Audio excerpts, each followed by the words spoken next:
Hola, ¿qué tal? Continuamos con nuestro curso de química. El tema de hoy será la primera revolución de la química. Para llegar a lo que conocemos el día de hoy de la química, empezamos desde 1659 a 1734, que fue el tiempo en el que vivió Georg Ernst Stahl, médico y químico alemán. Él definió que al momento de hacer una combustión, el material quedaba como cal y flogisto. ¿Qué es esto? La cal era el material que quedaba al momento de que se realizaba la combustión, mientras que el flogisto era lo que desprendía en ese momento de la combustión. Con esa teoría se entendió que para que hubiera una combustión se necesitaba que existiera aire, mientras que lo que quedaba de la combustión era el material elemental, es decir, que ya no podía separarse de otra manera, era lo último que quedaba durante una combustión. Para 1774, de 1773 a 1774, tenemos a Carl Wilhelm y Joseph Priestley.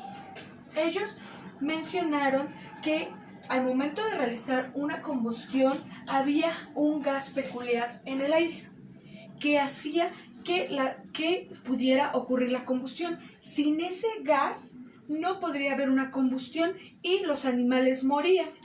A ese aire lo llamaron aire desflogistizado, es decir, que no tenía el flogisto. Ya en 1775, Antoine Laurent Lavoisier descubrió por medio de diferentes experimentos que él realizó. Él lo que hizo fue hacer que el mercurio metálico lo quemaba dentro de un equipo que él mismo realizó para mantenerlo cerrado.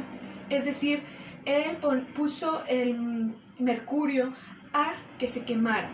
Al momento de realizar la combustión se liberaban vapores de mercurio, pero como estaban dentro de ese equipo no podía salir nada. Con eso concluyó que el material que quedaba de la combustión era un elemento, ya que no se podía descomponer de otras maneras, ya era lo último que quedaba y que se necesitaba el oxígeno. Él fue el que nombró al aire desflogistizado como oxígeno, es decir, descubrió que sin el oxígeno no podía haber una combustión y que tampoco podíamos vivir. Con este experimento logró también hacer la ley de la conservación de la masa. Él también hizo, junto con Antoine-François Fourcroy y Louis Bernard Guiton de Morbius, Claude-Louis Berthollet, la nomenclatura moderna de la química, ya que anteriormente no se nombraban a los elementos o a las sustancias con un nombre fijo, sino que se les nombraba dependiendo del lugar o del alquimista o químico que usaba la sustancia. Entonces, a partir de ahí ya hubo un nombre más fijo para las sustancias. Bueno, con su experimento mencionaba yo que creó la ley de la conservación de la masa.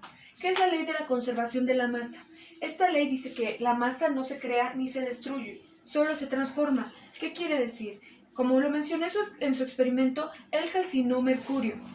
El mercurio soltaba vapores de mercurio y con su experimento él midió las cantidades que se iban liberando de cada cosa y descubrió que eran las mismas. Es decir, si quemaba el mercurio salían tantos vapores de mercurio y la masa era constante, la masa no cambiaba.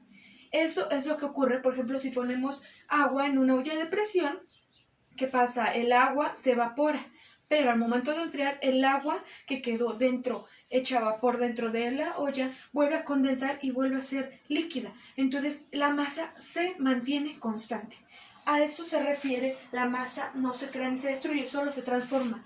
Esta es la ley de la conservación de la masa. Gracias, hasta luego.